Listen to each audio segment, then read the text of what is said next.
Marc chapitre 11, verset 23. On lit ensemble avec moi, en me suivant. Je vous le dis en vérité, si quelqu'un dit à cette montagne, ôte-toi de là et jette-toi dans la mer.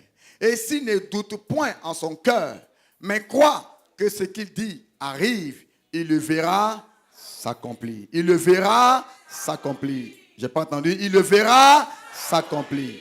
On va encore lire. Et s'il ne doute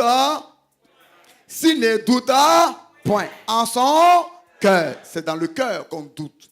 C'est dans le cœur que, vous voyez un peu, la foi est implantée. Dans le cœur également, le doute, qui est l'opposé de la foi, est aussi implanté. Donc Jésus dit, notre sauveur maître, il dit que s'il ne doute point en son cœur, mais croit que ce qu'il dit arrive déjà, ou est déjà là, il le verra s'accomplir. Donc, pour qu'une chose s'accomplisse dans ta vie, vous voyez un peu, tu dois libérer ces deux choses. Tu dois libérer ces deux choses.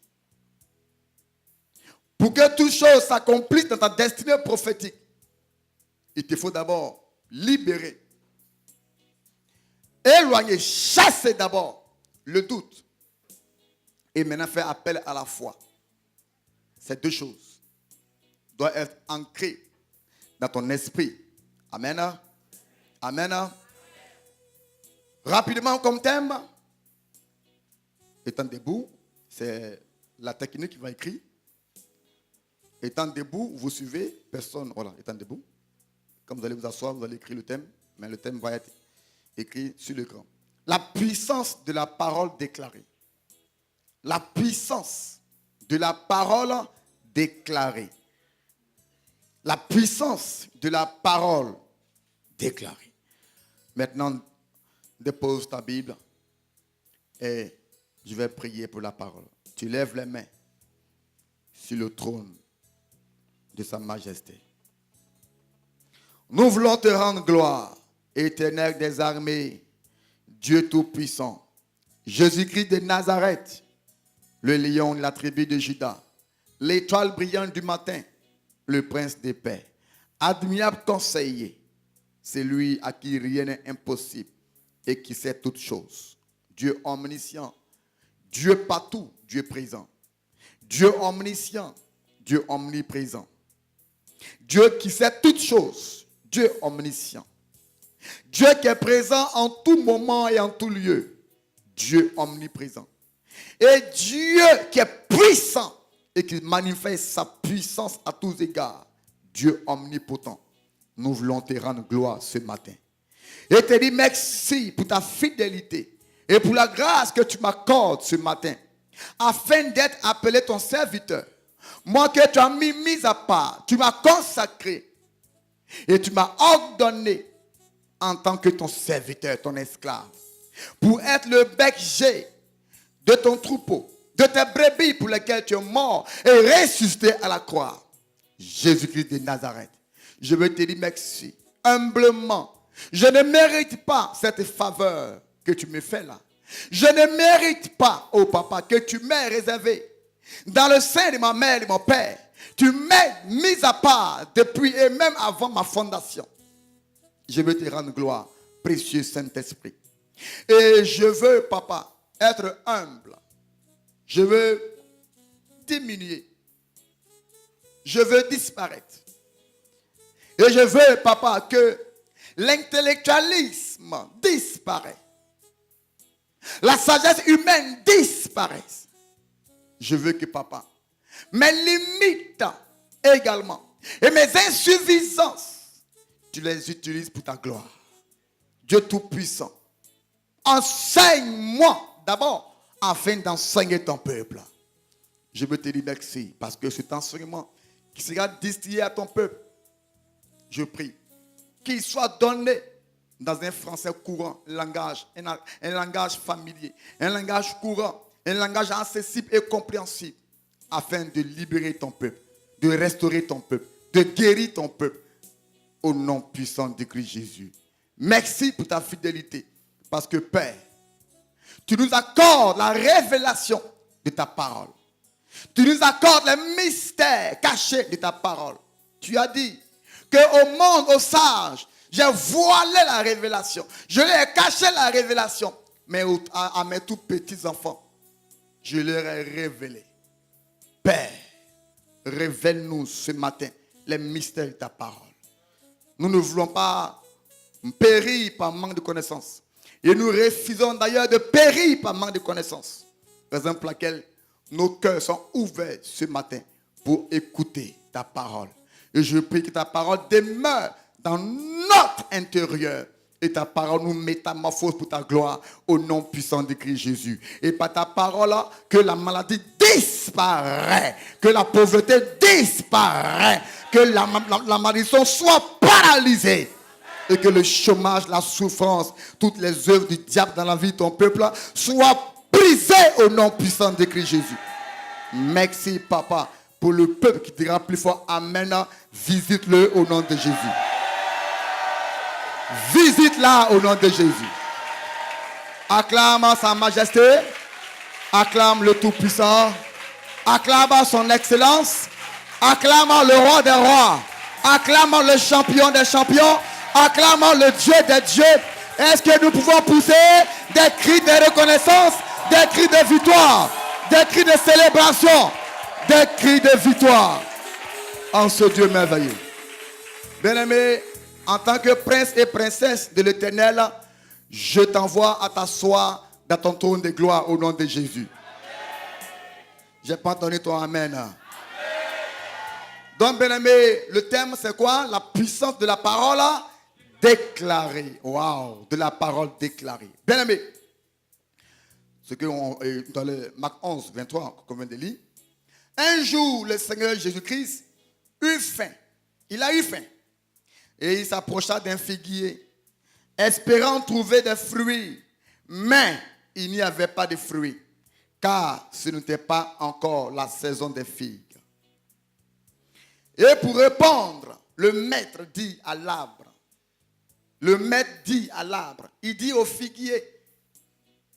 Vous voyez un peu. Et la Bible même dit, ce n'était pas encore le temps. Ce n'était pas encore la saison du figuier. Afin de porter des fruits, lesquels Jésus-Christ et son peuple allaient bénéficier. Ce n'était pas encore la période ni la saison. Nous savons ici, parce que nous sommes en Afrique et même sur la terre des hommes, nous savons ici qu'il y a un temps pour l'orange, il y a un temps pour la mandarine, il y a un temps pour la mangue, les pommes. Il y a aussi cet autre temps pour ce figuier. Mais malheureusement, je dis bien malheureusement, que ce figuier-là a rencontré notre maître, Seigneur Jésus-Christ. Oh là là. Jésus va répondre et va dire au figuier que jamais personne ne mange de ton fruit. Que jamais personne ne mange de ton fruit. Moi, le maître des circonstances, le maître de toute situation, moi, le Dieu Tout-Puissant, Créateur des cieux et de la terre, j'ai un besoin, j'ai envie de manger. Et je te localise de loin pour que tu me satisfasses. Et j'arrive près de toi. Qu'est-ce que tu me dis? Qu'est-ce que je vois? Qu'est-ce que tu veux m'enseigner? Que quoi? Ce n'est pas ton temps.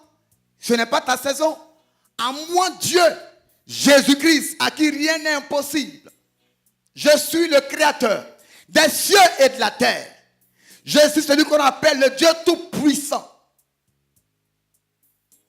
Qui était, qui suit et qui serait encore. Je suis le Dieu qu'on appelle l'Éternel. L'Éternel, pour ainsi dire, il n'y a jamais de limite à mon égard. Je n'ai jamais de fin.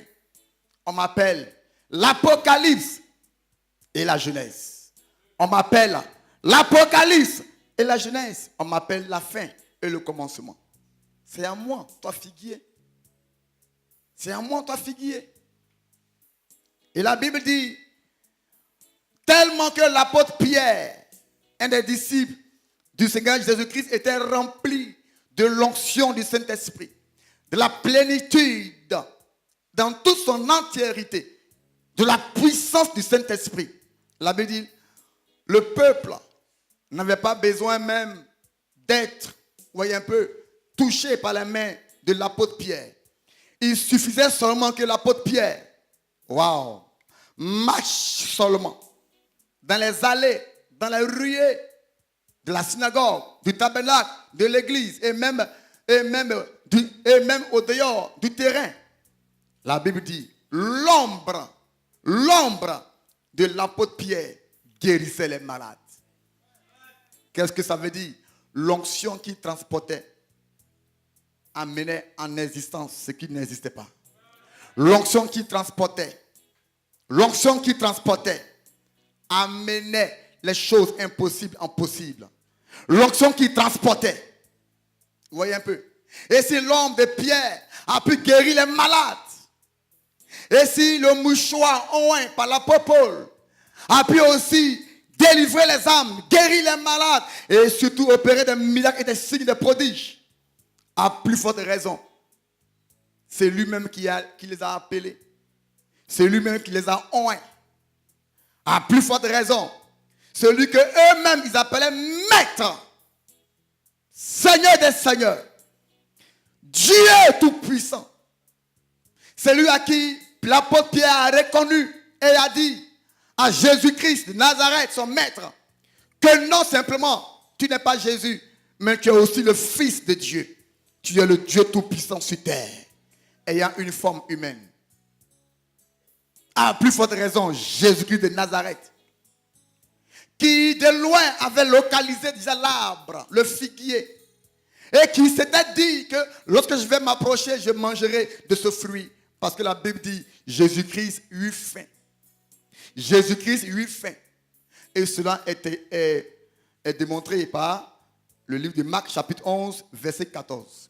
Jésus-Christ eut faim. Il a de loin visé l'arbre, le figuier. Il eut faim. Il eut faim. Il dit que personne ne mange de ton de tes figues. Que personne ne mange de tes fruits.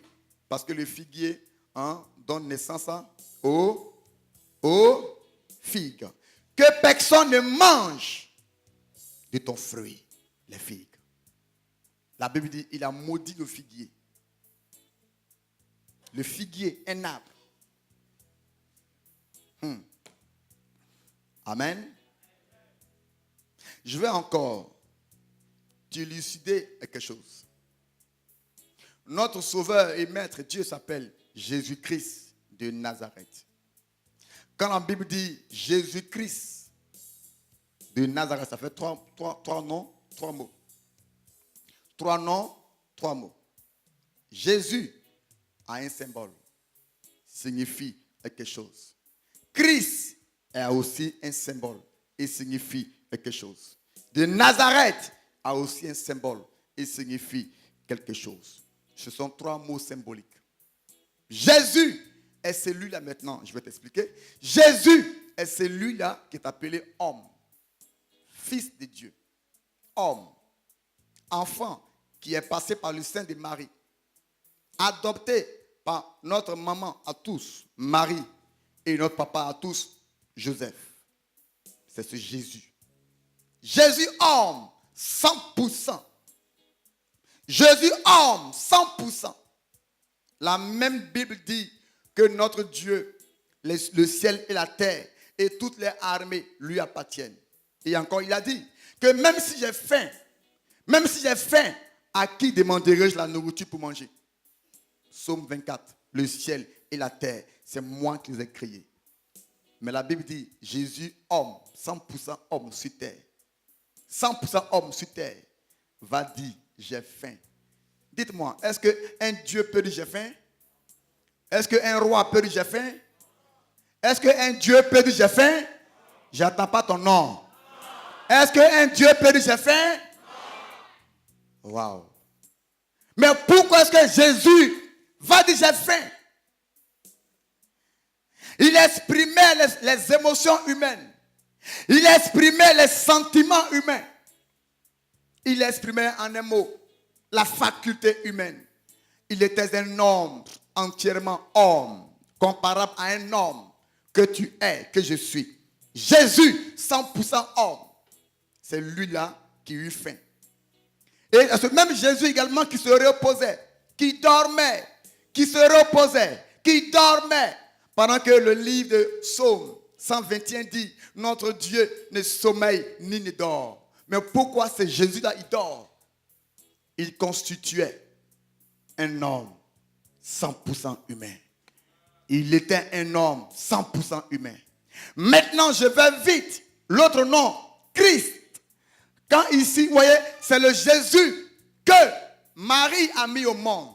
C'est le Jésus que Joseph et Marie ont adopté, ont élevé, ont éduqué. Joseph l'a éduqué et l'a adopté comme son fils. Et lui a donné une formation adéquate en tant qu'un charpentier, un menuisier. Notre Jésus, notre maître était avant, autrefois, au temps jadis, il était un menuisier, il était un charpentier. Formé par, je peux dire, le serviteur Joseph. Amen. À sa mort, c'est bien sûr Jésus qui était son premier fils, parce que Marie n'a pas encore d'autres enfants, qui était son premier fils, qui a hérité des biens, de l'héritage que papa Joseph lui a légué. La menuiserie, la charpenterie, c'est ce qu'il faisait. C'était son usine, son entreprise à lui, Joseph. Bien aimé, Jésus-Christ. Maintenant, le Christ veut dire quoi? Dites-moi, est-ce que Marie peut mettre au monde le Christ? Est-ce que Joseph peut éduquer le Christ? Jésus, c'est le fils de Joseph et de Marie, l'enfant. Mais Christ, c'est le Dieu Tout-Puissant. Dieu Tout-Puissant. Qui a dit à Marie, ne t'en fais pas. Ne t'en fais pas. Ne t'interroge pas et ne dis pas, comment est-ce que ça sera possible que je tomberai enceinte pendant que je suis vierge? Je suis le Dieu à qui rien n'est impossible. C'est par la puissance et la vertu du Saint-Esprit que toi, Marie, tu tomberas enceinte. Donc, le Père de Jésus-Christ n'est pas Marie et n'est pas Joseph, mais est Dieu le Père, le Créateur, le Saint-Esprit. Je m'appelle Oli David. Je porte le nom de mon père qui s'appelle Oli. Mon père s'appelle Oli et je porte son nom Oli. Et c'est mon père qu'on appelle mon géniteur. C'est celui-là qui est allé avec ma maman et les deux m'ont mis au monde. C'est mon père, Oli. Également, Jésus-Christ qui l'a mis au monde. La Bible dit c'est par la vertu du Saint-Esprit. C'est par la puissance du Saint-Esprit. Donc, qui a mis au monde Jésus-Christ? Le Saint-Esprit. Maintes fois et toutes fois dans la Bible, lorsque vous découvrez, vous lirez et vous découvrirez les dits de Jésus-Christ lorsqu'il dit que mon Père, je suis venu faire la volonté de mon Père, de mon Père, de mon Père. Mais de quel Père il parlait? Il ne parlait pas du Père adoptif. Il parlait de son Père, son Père concepteur, son Père géniteur, son Père qu'il avait mis au monde. Dieu, le Saint-Esprit. Dieu, le Saint-Esprit. Et c'est la raison pour laquelle Dieu, son Père, le Saint-Esprit, a parcouru, a marché avec lui durant ces 3 ans et demi de ministère. Il a marché avec lui en opérant des signes, des prodiges et des miracles. Jésus-Christ était utilisé puissamment par l'onction et la vertu de son Père. Car l'enfant est l'image du Père. Car l'enfant est la ressemblance du Père. Car l'enfant porte en lui l'ADN du Père, du géniteur. Jésus-Christ, le Christ portait en lui l'ADN de son Père. Le Christ portait en lui, vous voyez un peu, la sémence de son Père, l'onction, la puissance de son Père. Jésus-Christ, le Christ. Le Christ, c'est la révélation. Le Christ, c'est le Tout-Puissant. Le Christ, c'est le Dieu vivant. Le Christ est celui qui a créé le ciel et la terre et toutes choses. Le Christ, le Christ, le Christ. C'est pour cela encore. Jésus va annoncer sa mort et il va prophétiser en disant que 3 jours je mourrai et le 3e jour je serai ressuscité. En fait, ce n'est pas Jésus qui a ressuscité le Christ, mais c'est son Père, le Saint-Esprit, qui a emmené Jésus-Christ à la résurrection. Le Christ. Le Christ. Le Jésus homme est terrestre, est resté sur terre. C'est le Christ qui aujourd'hui est assis à la droite du Dieu le Père. C'est le Christ. Le Christ. Le Tout-Puissant. Donc Jésus, 100% homme. Christ, 100% Dieu. Raison pour laquelle il pouvait dire à Lazare, 4 jours décomposé, Lazare sort et fut sorti. Il pouvait dire, il pouvait transformer l'eau en vin.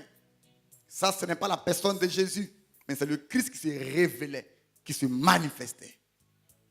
Ce matin, je prophétise sur ta vie. Christ en toi, ça sera l'espérance de la gloire toute ta vie au nom de Jésus. Je n'entends pas ton amen, j'entends pas ton amen. Le Christ en toi, tu n'échoueras jamais au nom de Jésus. Le Christ en toi, tu seras rehaussé à la hauteur et tu atteindras le sommet des sommets de ta destinée prophétique au nom puissant de Jésus. Christ en toi, tu ne tomberas plus jamais malade. Christ en toi, il changera ta situation. Christ en toi, on ne dira plus, n'est-ce pas lui le délaissé? N'est-ce pas elle l'abandonnée? Christ en toi. Dis après moi, Christ en moi. Oh là là, tu ne le dis pas avec conviction. Christ en moi. Comprenez pourquoi ce que l'apôtre Paul l'a dit. Il dit Christ en moi. C'est quoi? L'espérance de la gloire. Il n'a pas dit Jésus en moi. Il dit Christ en moi. Waouh. La révélation en moi. Le Dieu tout-puissant en moi. Christ en moi. C'est l'espérance de la gloire. Je vis une vie glorieuse. Christ en moi. Ça veut dire Christ habite en moi. Je soumets mon esprit, l'esprit de l'homme, l'esprit humain. Je soumets mon esprit. Oui, un peu. À l'obéissance du Saint-Esprit. Je soumets. Je soumets. Mon esprit disparaît. La sagesse humaine disparaît. L'intellectualisme humain disparaît. Christ en moi, c'est l'espérance de la gloire. Je m'attends toujours aux choses glorieuses. J'espère à une vie glorieuse. J'espère à une santé divine glorieuse. J'espère à une sécurité divine glorieuse. J'espère à une prospérité jamais illégale glorieuse. Christ en moi. Christ en moi. C'est l'espérance. L'espérance. L'espérance est quelque chose qu'on espère toujours qui arrive. Espérance. J'espère. Je m'attends. Je m'attends. Alléluia. C'est de ce Christ-là que je parle. Qui va regarder de loin le figuier. Et il va maudire le figuier. Oh là là. Qui parmi nous peut être appelé ou bien peut se déclarer enfant de Dieu? Peut se déclarer adepte et disciple de Jésus-Christ? Qui parmi nous peut être fier en battant la poitrine? Peut être fier et dire, je suis un disciple de Jésus-Christ. Fier de l'être. Qui est-ce qui peut l'exprimer? Qui est-ce qui peut le déclarer? Qui est-ce qui peut l'extérioriser partout où il va? Dans les hameaux, dans les ruelles, dans les rues, dans les ruées. À l'église, au travail, dans les moyens de transport. Qui, sans vergogne, sans scrupule, peut dire à quelqu'un, je suis fier d'appartenir à ce royaume. Je suis fier d'être appelé enfant de Dieu. Je n'ai rien à envier aux païens riches. Je n'ai rien à envier aux autorités riches païennes. Non, au contraire, ce sont eux qui m'envieront. Ce sont eux qui doivent m'envier. Je n'ai rien à envier. Et rien à envier. Parce que Christ, je le porte en moi. Il habite en moi. Et partout où je pars, partout où je vais, Christ se déplace en moi. Alléluia. Alléluia. Si réellement tu es un adepte, si réellement tu es un disciple de Jésus-Christ, bien-aimé, tu dois imiter ton maître. Tu dois répéter ce que ton maître a fait. Tu dois pratiquer et vivre l'enseignement de ton maître. Christ. Oui, Christ. Christ. Quand je vois mes frères et sœurs qui ont honte de tenir en main la Bible, une grosse Bible, un gros livre, ils ont honte. Est-ce que mon voisin, est-ce que ma voisine ne peut pas se moquer de moi? Oh là là. Tu n'es pas encore arrivé au stade de la conversion. Tu n'es pas encore converti, tu n'es pas encore mature. Ah, même si le président Ouattara venait là, en ce lieu, j'allais lui recevoir, lui donner un accueil digne, juste à sa propre valeur, en tant qu'un président. J'allais le recevoir. Et après ça, j'allais tenir ma Bible et lui dire, Monsieur le Président, ce qui t'amène ici et nous réunit ici est ce livre-là, la parole de Dieu. Alors, asseyez-vous et écoutez la parole de Dieu. Je lui dis ça. Et non pas directement laisser le livre, la Bible, la parole, et on se met au bureau et je le reçois. Non et non. Non et non. Parce que la Bible dit, mon Père dit, que toute autorité vient de lui. Toute autorité vient de lui. Toute autorité vient de lui. Oh, bien-aimés, soyez fiers. Nous sommes au-dessus des chefs d'État, nous, enfants de Dieu. Oh là là, j'attends pas ton oh yes. J'attends pas ton yes. Nous sommes au-dessus des chefs d'État. Nous sommes au-dessus de toute autorité. Nous adorons le Dieu des dieux. C'est lui qui a établi et qui a créé le ciel et la terre. Si tu veux être plus grand que lui, alors va vivre dans un autre espace que Dieu n'a pas créé. Mais le ciel est sa demeure. La terre est son marchepied. Donc, bien-aimé, c'est de ce Dieu-là que je suis issu. C'est pourquoi je suis fier. Je m'habille de façon éloquente. Je brille et je n'ai pas honte. Voyez un peu. Je manifeste ce caractère-là, glorieux, pour dire à Dieu, je suis fier. Je suis fier. Dans les anniversaires, je vais m'habiller en bizarre. Dans les baptêmes, je vais m'habiller en bizarre. Même les mariages mondains, en bizarre. Mais tout ce qui concerne Christ, je ne joue pas avec. Tout ce qui concerne Christ, si c'est un baptême en Christ, waouh. Si c'est un anniversaire en Christ, waouh. Si c'est quoi encore? Un culte réservé à Christ. Un mariage où Christ est honoré. Waouh. Je sortirai la plus belle de mes sapes. Je sortirai le plus beau de mes bijoux. Je sortirai la plus belle de mes chaussures pour glorifier ce Dieu. Et je serai dans sa présence comme un Baba Djiba, un riche, en train de me zigo, en train de m'amuser, en train de danser, en train de célébrer, en train de glorifier, en train de louer ce Dieu. Sans honte, sans gêne. Oui, sans honte, sans gêne, parce que je l'aime. Christ est pour moi l'expression de ma reconnaissance. Et je n'ai pas honte. Je l'aime. C'est pourquoi, vous voyez, on m'appelle l'infatigable. Pourquoi? Pour les choses humaines, je ne vais jamais gaspiller mon énergie. Jamais. Mais pour les choses de Dieu, je serai le premier homme à gaspiller l'énergie. Faire du bien à mes soeurs, à mes frères, ça me rend heureux. Quand il y a des témoignages, waouh, dans mon intérieur, ça brûle. Je suis en joie pour nous, waouh. Voilà ma fille, ce matin, qui a rendu le témoignage, qu'elle a été guérie par la puissance de mon Père. Bien-aimé, soyez fiers, cher pasteur. Soyez fiers, cher pasteur. En toute chose, marquez une différence. Oui, en toute chose. Marquez une différence en toute chose. Parce que vous avez en vous, vous transportez en vous le Christ. Il est en vous. Le Christ est en vous. Le Christ n'opère pas. Vous voyez un peu? Hein? Il n'opère pas. Lorsque vous voyez, bon, on dit, bon, comme il n'est pas en moi là, donc je vais l'appeler. Quand je, bon, ok, c'est pas mauvais, mais une telle pratique, moi, j'aime pas ça. Je peux même dire, je peux même dire que, même que c'est révolu. C'est dépassé ça. On va inviter la présence du Saint-Esprit dans les prières de détection. On va inviter la présence du Saint-Esprit. On n'invite pas la présence du Saint-Esprit. L'Esprit de Dieu habite déjà en toi.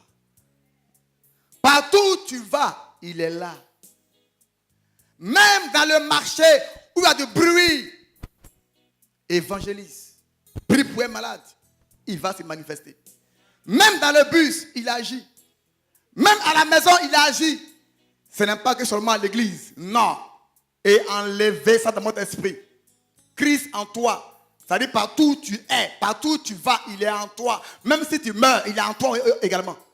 Parce que à ta résurrection, tu iras dans le sein d'Abraham et dans sa présence. Donc il est encore en toi dans la mort. Alléluia. Je transporte l'image de Christ. Je transporte Christ partout où je vais. Je suis fier. Dis après moi, je suis fier. Oh là là, je suis fier. Bien-aimé, c'est Jésus là, notre maître.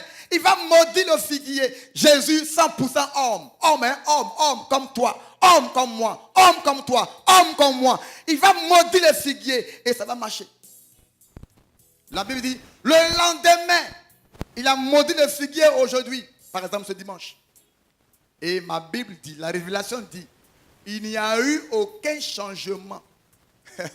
Quand il a maudit le figuier, il n'y a eu aucun changement, aucune variation, aucune métamorphose. Le figuier est resté tel, identique, tel. Mais Christ quand même l'a maudit. Et il est passé avec ses disciples. Comment ça? Moi j'ai faim. Et toi tu ne m'offres pas à manger? Moi qui transporte l'onction. Moi qui suis rempli de la plénitude du Saint-Esprit. De par ma présence, il fallait donner des fruits, des figues. Pourquoi encore tu m'as refusé dans ma présence de l'onction? Tu as refusé. Il était fâché.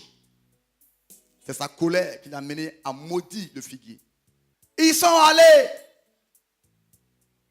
à une mission évangélique. Dès le retour, ils sont passés sur le même chemin où le figuier était. Et qu'est-ce que le maître va faire? Il va faire exprès de ne même pas jeter un regard vers le figuier. Parce qu'il savait qu'il a fait ça pas pour lui. Il a fait ça pour ses apôtres. Pour qu'ils remarquent. Pour qu'ils soient enseignés. Pour qu'ils répètent. Pour qu'ils répètent. Parce que l'enfant répète ce qu'il voit faire chez le parent. La fille répète ce que maman fait. Le garçon répète ce que papa fait. Jésus n'a pas fait ça pour lui. Il savait que lui, il était Dieu, 100%, à qui rien ne sera impossible. Il savait ça. Il a maudit le figuier à cause de ses apôtres. Ça sera pour eux un enseignement. Il passe. Il a même dépassé le figuier. Et voilà maintenant, le piège, la maison va mordre. La paupière, toujours lui, son ministre de l'Intérieur, va prendre la parole. Maître, ne remarques-tu pas que le figuier que tu as maudit là a séché? Maître. Avant-hier ou avant-hier, Jésus a maudit le figuier. Rien ne s'est passé. Le figuier est resté tel, avec ses troncs, avec ses racines, avec ses branches. Tel.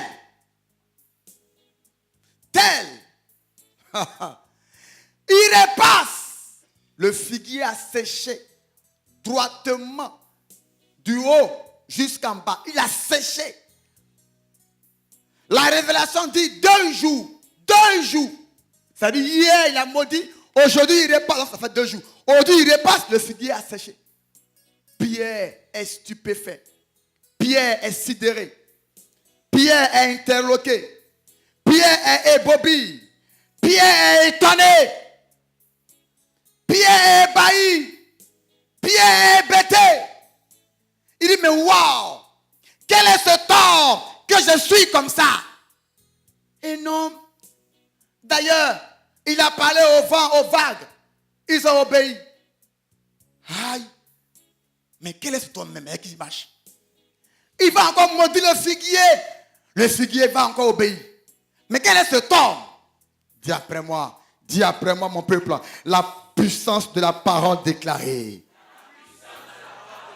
Oh, je n'ai pas entendu. La puissance de la parole déclarée.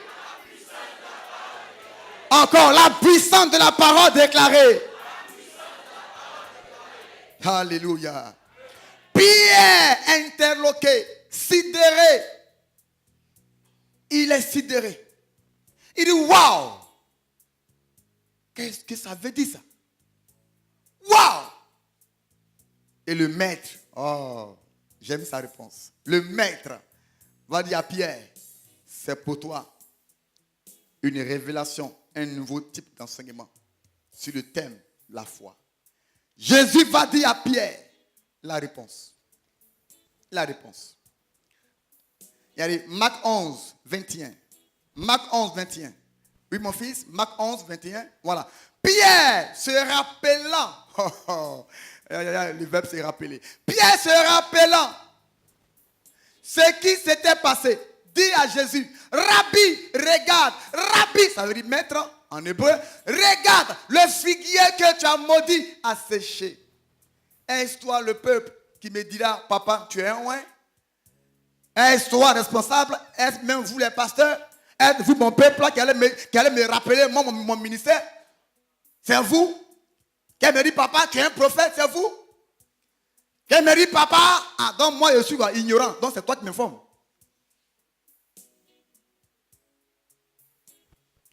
Maître, regarde. Non, nous sommes sereins, nous. Sereins. Quand tu es appelé, tu sais ce que tu dis. Tu sais ce que tu fais. Et tu sais où tu vas. Tu sais. Personne n'a pas besoin de venir me rappeler mon ministère. Quand tu vois ici le miracle, waouh! Non, papa, tu es un prophète. Et tu n'as rien dit là de nouveau. Non, c'est un voyant. Tu n'as rien dit là encore de nouveau. Parce que je le sais déjà.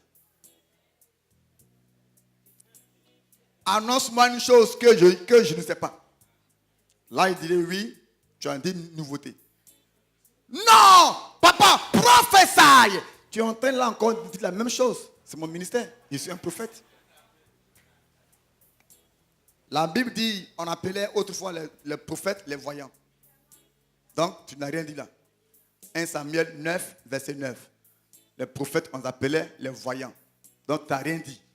Prophétie! C'est eux encore qui prophétisent. Tu n'as rien dit. Non, mon papa, quoi. Dieu l'utilise pour les miracles. Tu n'as encore rien dit. Parce que quand Dieu appelle ses serviteurs, il leur donne un mandat. Derrière le mandat, il y a une onction qui dépose en eux. Personne ne va en mission sans l'ordre de mission et sans les accompagnateurs pour réussir la mission. L'argent, l'hôtel, tout ça, à sa poche. C'est la même chose à nous. Quand nous en voilà, on va l'onction, on va la puissance pour démontrer la puissance de Christ. C'est pareil. Il dit, se rappelant ce qui s'est passé, dit à Jésus, Rabbi, regarde, le figuier que tu as maudit a séché. Dis après moi, que tu as maudit a séché. Bien-aimé, c'est quoi le mot maudit? C'est quoi le verbe maudit? C'est quoi maudit? Maudit. Qui peut me donner une définition adéquate, exacte? En ne sortant pas du cadre de mon thème. Qui? Yeah. Déclarer la malédiction. Très bien. Quoi? Mal dit, très bien. Acclame Dieu pour lui. Voilà, j'aime ça, j'aime sa définition. Exactement, c'est ce qu'il veut dire le verbe maudit. C'est parler mal. Mal dit, maudit. Quand tu dis à quelqu'un, tu es vilain, tu parles mal. Toi, tu échoues dans ta vie, tu vas échouer. Tu parles mal. Toi, tu ne réussiras pas, tu parles mal. Toi, tu es né pour être célibataire, tu parles mal. Tu vas souffrir, tu parles mal. Donc, tu es en train là de maudire.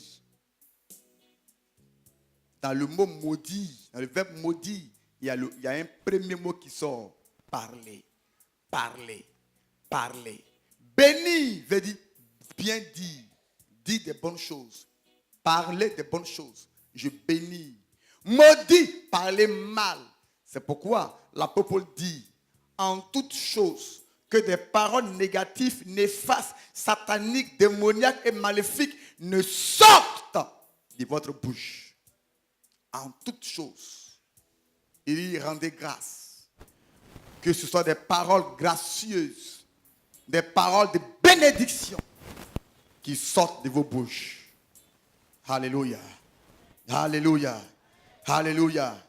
Comment est-ce que Jésus, homme 100%, va parler mal à un arbre et là va obéir? À plus forte raison, toi qui l'as soufflé.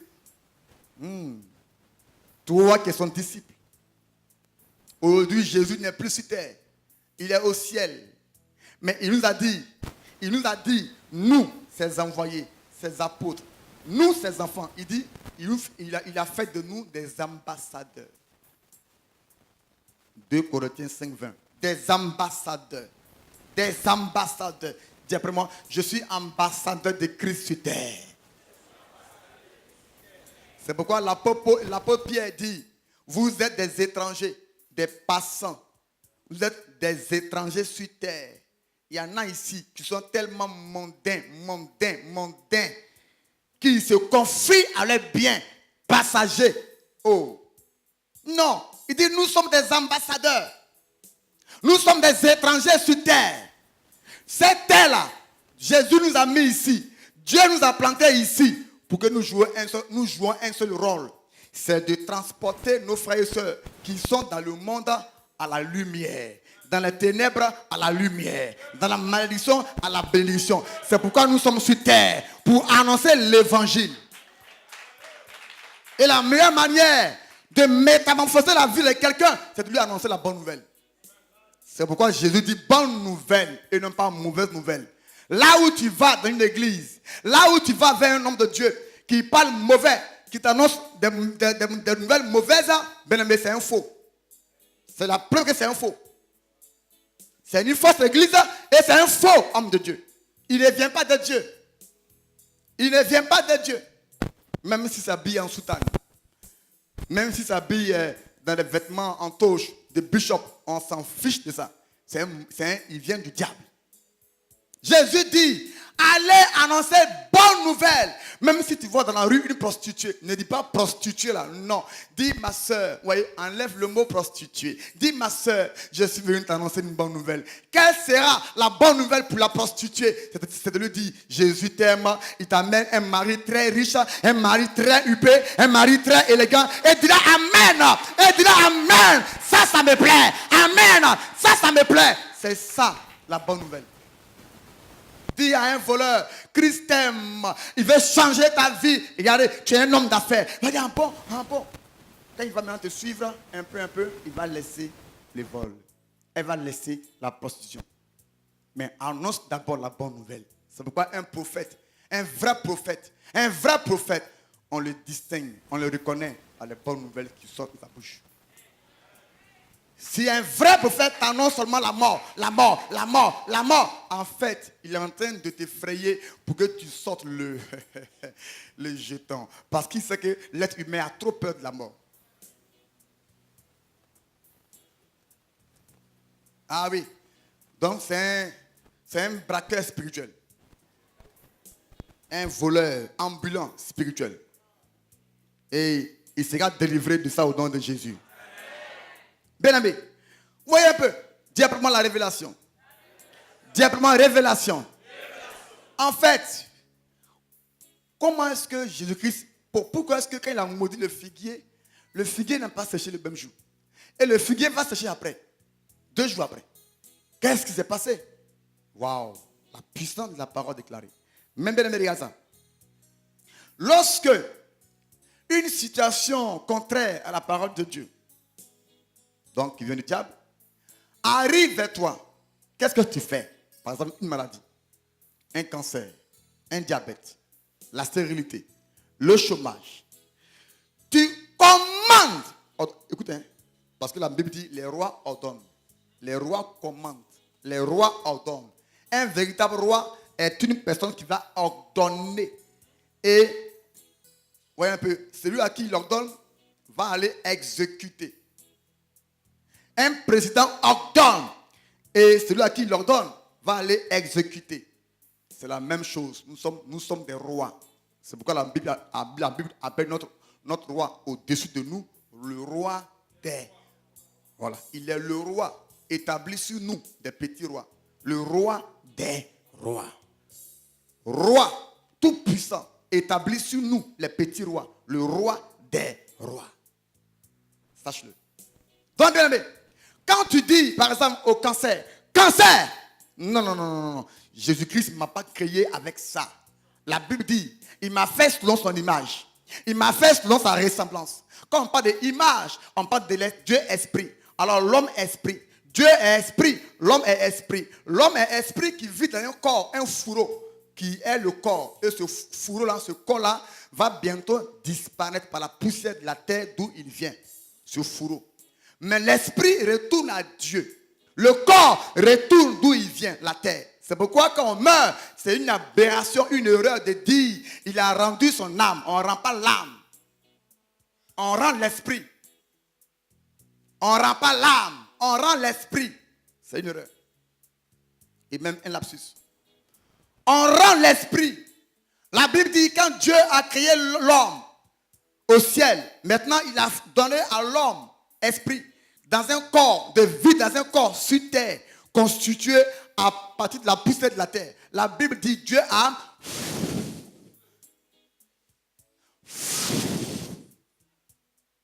il a mis, lui Dieu, une partie de son souffle, son esprit dans tes narines pour que tu respires. Donc quand il reprend, il a repris. Inspiré, aspiré. Il a repris ce qui lui appartient. Donc pourquoi? Quand il reprend, c'est fini. On dit cadavre. C'est tout. Ton corps là, cadavre. L'esprit que Dieu a, c'est ça qu'il a repris. C'est tout. Non. Il a dit non. On ne rend pas l'âme. L'esprit retourne chez le Créateur. Maintenant, c'est dans ton âme qu'est fixée, qu'est rattachée ta vie. La vie se trouve dans l'âme. C'est comme une empreinte digitale. C'est comme un ADN. On reconnaîtra par l'ADN des mains du prophète que c'est lui qui a touché ce silo-là. La police scientifique va faire les enquêtes, les études. On dit oui, c'est le prophète qui a touché. Pourquoi? Son ADN, son sang a touché. Donc tout ce que nous faisons là est enregistré dans un CD. Ta vie, ton âme là. Tout ce qu'on fait chaque jour. C'est pourquoi Jésus dit, nous serons jugés selon nos actes. On ne sera pas jugé selon l'appartenance à une église, ni à un pasteur. On ne sera pas jugé parce qu'on arrive. Le groupe de MITG, mettez-vous en rang. Et puis moi aussi devant. Et vous êtes derrière. Non. Chacun sera jugé. C'est pourquoi ne te confonds pas à ton frère, à ta soeur. N'écoute pas ton frère, ta soeur. Écoute Dieu par sa parole et ton pasteur. C'est tout. N'écoute pas ton frère, ta soeur. Tu seras jugé toi seul. Même jumeau, même jumelle, même mari, même sa femme, même les enfants. On sera jugé tous seuls. Il dit selon nos actes. Les actes que tu as posés. Si c'est mauvais, que mauvais domine, bon, tu vas en enfer. Jésus dit, il n'y a personne qui soit juste. Ça veut dire quoi? Nous péchons. Il n'y a personne qui soit juste à part lui seul. Donc ça veut dire quoi? Normalement, comme il n'y a personne qui est juste, on va tous en enfer. Mais pourquoi on est sauvé? Nos actes bons, positifs que nous avons posés sur terre, à l'église, dans la vie des autres, des soeurs, des frères, de tout le monde, les actes qu'on a posés là, quand, vous voyez, quand ça domine nos mauvais actes, le péché physique, le péché corporel, le péché, quand ça domine, on dit que tu es sauvé. Mais quand tu voles tu manges jusqu'à fatigué, tu vas en enfer. Tu cherches femme jusqu'à fatigué, tu vas en enfer. Clair. Sinon, il n'y a personne qui est juste. Donc, quand demain, on va mourir, notre vie là, quand la Bible, Jésus dit quoi? Vos noms sont inscrits dans le livre, en fait, directement Révélation. Le livre là, voilà ça. Voilà le livre là. CD.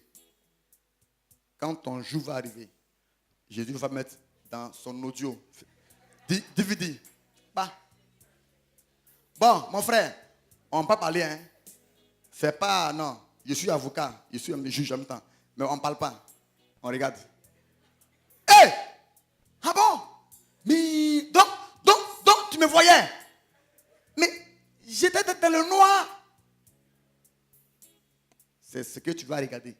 Quand tu vas regarder, Jésus va dire, oui, donne-moi ton verdict. Tu dis quoi? Ta main te dit, péché est trop. Donc, je sais où y aller. Acclame le roi des rois. Acclame le roi des rois. Acclame le roi des rois. Donc, bien aimé, c'est pour cela qu'on se méfie et que la vie chrétienne se vit de façon quotidienne. Pour la réussir, chaque jour, veille sur toi. Ah, aujourd'hui là, je n'aime pas mentir. Gloire à Dieu. Demain encore arrive, je n'aime pas encore mentir. Gloire à Dieu. Je veille. Ah, je n'ai pas fait ça. Gloire à Dieu. Je veille chaque jour.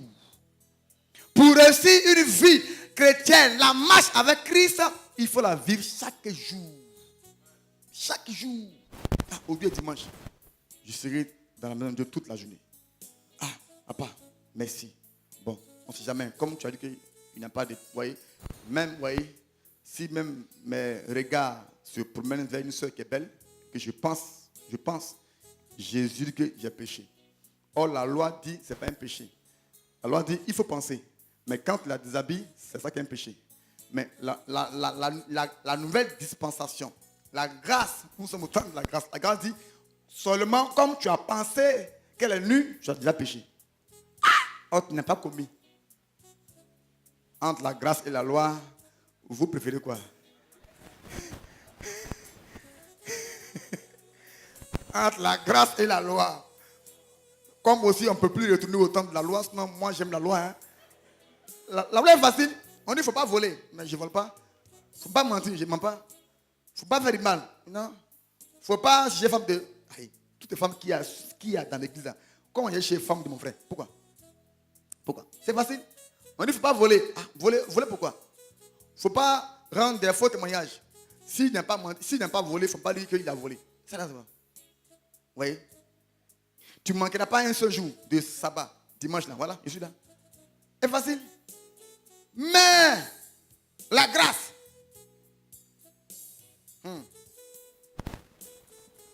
Alléluia. Donc, bien aimé, le secret, dit vraiment la révélation. Je sens en moi une maladie. La maladie, elle me fatigue, elle me ronge. Vous voyez, elle me ronge par une douleur. Je crie, La Bible dit, Jésus dit, au lieu de subir, de dire, tout cela, vous voyez, tu es en train de gaspiller ton énergie. Ça fait mal, hein? Il y a un seul mot que tu dois dire. Laisse. Oh, Maïa, ça fait mal. Oh. Tout cela, tu es en train de parler comme ça, inutilement. Laisse ça. Dis, cancer, je te brise au nom de... Diabète, je te brise au nom de... Sans oublier la meilleure des maladies, carie dentaire.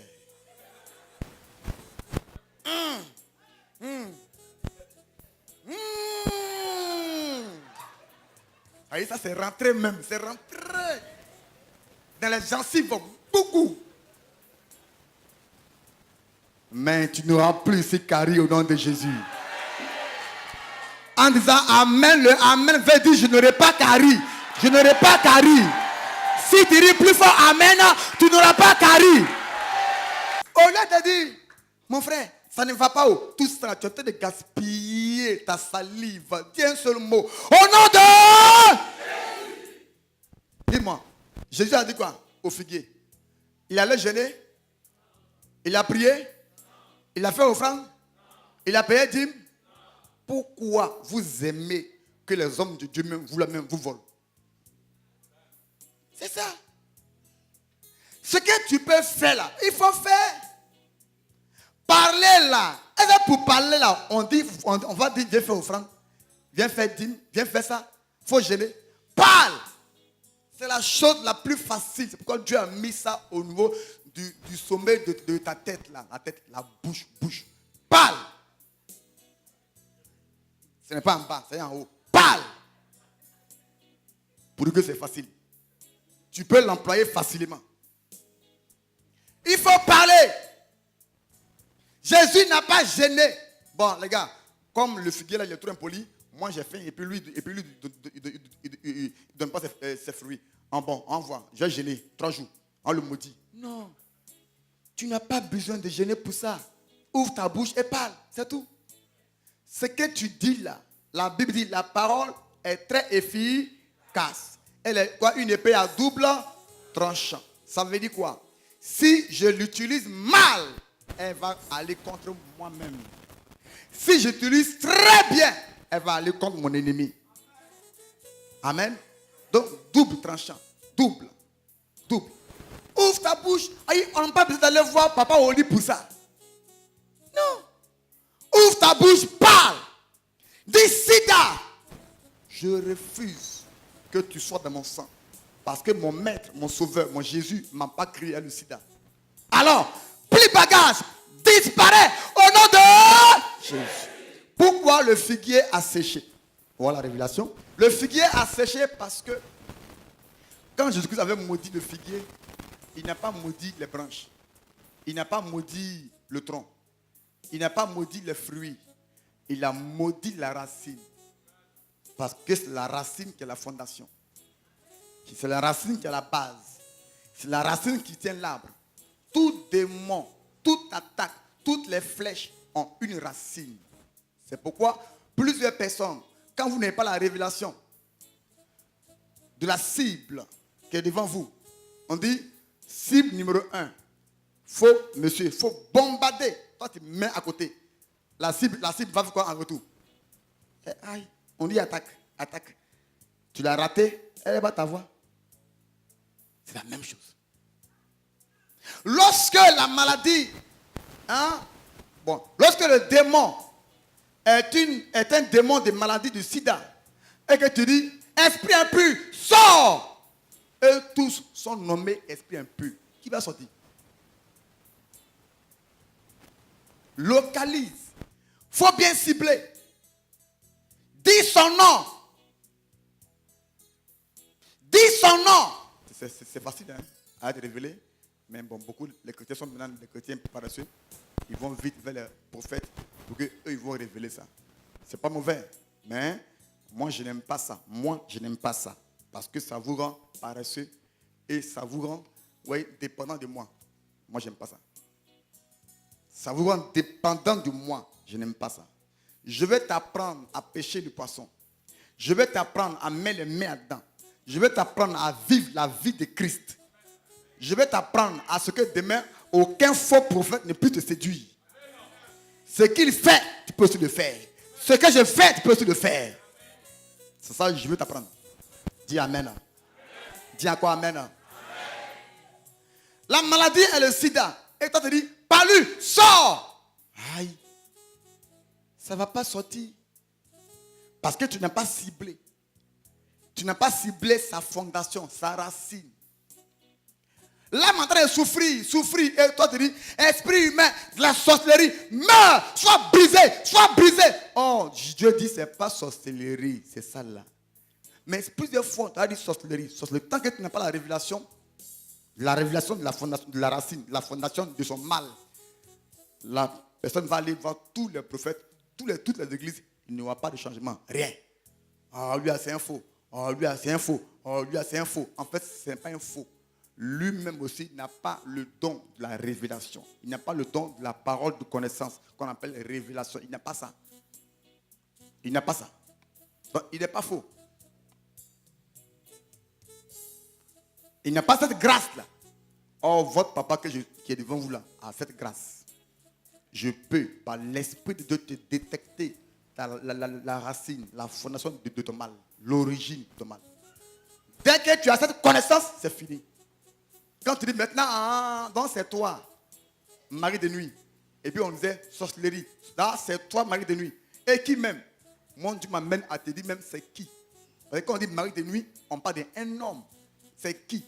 Ton oncle, ton père, ton frère, ton ancien gars. C'est qui? Ton mari de nuit. Dieu peut dire son nom. Et moi, il me dit tout. Et quand je te mets sur la voie, je te dis maintenant, tu dis, ah, c'est lui là, mon oncle là. Ok. Maintenant, quand tu pries, mari de nuit. Voilà, exemple, son nom. Mari de nuit. Toi, Niaouré, tu dis, tu m'as marié là. Je te brise au nom de. Niaouré là-bas de loin, s'il est en train de désherber au champ, il tombe bout. Hé, il y a quoi? C'est ta prière qu'il a ciblé, qu'il a déraciné un coup. Et après ça, tu iras maintenant au mariage. Mais partout, vous voyez, hein? Au nom de Jésus, sorcellerie. C'est pas sorcellerie, c'est mari de lui et c'est lui là. C'est femme de lui, c'est celle-là. C'est tout. Jésus a maudit la racine. Est-ce que les éléments de la racine, on les voit physiquement? C'est pourquoi eux n'ont pas vu. Mais Jésus a déjà vu que ce qu'il a dit là a déjà pris, a déjà été fait. Comme c'est dans la racine qu'on ne voit pas dans la terre. On voit le tronc et les branches physiquement, mais on ne voit pas la racine. J'ai dit, attendez. C'est pourquoi, quand tu maudis un démon, sa racine, et que le démon là t'est relevé selon sa racine, quand tu le maudis, sur place, il meurt. Mais c'est après. Quand un arbre, on le coupe, il fait quoi? Du bruit avant de tomber. Wow, wow, wow. C'est pourquoi un démon dans un corps, quand on dit sors au nom de... Il agite le corps de la personne. Jusqu'à... Il y en a même ça roule. Jusqu'à... Elle est finie. Le démon est parti. C'est pareil pour le figuier. Quand Jésus l'a maudit, en bas est séché. Maintenant en haut, après. Jusqu'à vous. Parce que la racine n'est plus. Le tronc tombe avec ses branches. C'est-à-dire le démon tombe avec tout ce qu'il a fait dans ta vie. Je déclare dans ta vie que toute racine satanique meurt aujourd'hui au nom de Jésus. Est paralysée au nom de Jésus. Est brisée au nom de Jésus. J'attends pas ton amen. Est paralysée au nom de Jésus. Toutes les racines, les fondations sataniques de ton père et ta mère qui t'influencent prennent feu au nom de Jésus. Te libère au nom de Jésus. Prennent feu au nom de Jésus. Je vois les gens debout, d'autres sont assis. Prenez feu au nom de Jésus. Prenez feu au nom de Jésus. Là où le diable t'avait attaché, je mets le feu là-bas au nom de Jésus. Là où le diable t'avait mis en prison, je libère la prison au nom de Jésus. Tu es déclaré libre au nom de Jésus. Libre au nom de Jésus. Je libère tes mains au nom de Jésus. Je libère tes pieds au nom de Jésus. Ta destinée est liée, est déliée au nom de Jésus. Ton mari qui est lié, est délié au nom de Jésus. Voyage qui est lié, est délié au nom de Jésus. Travail qui est lié, est délié au nom de Jésus. Acclame le roi des rois. Acclame le roi des rois. Oh, oh, oh, oh, acclame le roi des rois. Assieds-toi rapidement. Vous voyez? Donc quand tu maudis une situation démoniaque, satanique, là, elle ne disparaît pas le même jour. C'est pourquoi parmi vous, il y en a ici, quand on dit tu es guéri, il dit mais il a dit ici guéri et puis il sent encore une douleur. Les douleurs là, on appelle ça les séquelles. Quand un arbre veut tomber, il fait toujours les séquelles. Les bruits. C'est normal. Mais il dit ici guéri et puis j'ai encore mal au genou. C'est normal parce que la racine du mal est morte. Mais physiquement, tu vas sentir un peu. un peu, jusqu'à quand ça va disparaître. Jésus a maudit le figuier, ce n'est pas le même jour, c'est mort. Il y en a qui pensent que non, il peut y avoir des miracles spontanés. Il peut y avoir des miracles immédiats. Et encore des miracles lointains. Mais tout vient de Dieu. Tout vient de par l'homme, tout vient de Dieu. Dieu peut dire, oh Dieu là, je vais glorifier mon nom. Aujourd'hui, je vais glorifier mon nom. Aujourd'hui, toi, j'aime pas ça. Hein? Bon, on se voit après. Aujourd'hui, je vais manifester ma gloire, ma puissance. Vous voyez? Aujourd'hui, je vais manifester ma puissance. Et Dieu peut faire marcher un paralytique. Donc, on voit les os sont impossibles. Et puis le gars se lève, un coup il marche. Dieu le fait de son propre gré. Et quand il fait ça là, c'est que dans la foule, il veut séduire quelqu'un qui est incrédule. Pas à cause de vous, hein, mais à cause de quelqu'un. On peut miser des millions dans une croisade, dans un grand programme, mais pour sauver que 5 personnes. Dieu le fait pour ça. Maintenant, il y a aussi les miracles ou les guérisons lointaines.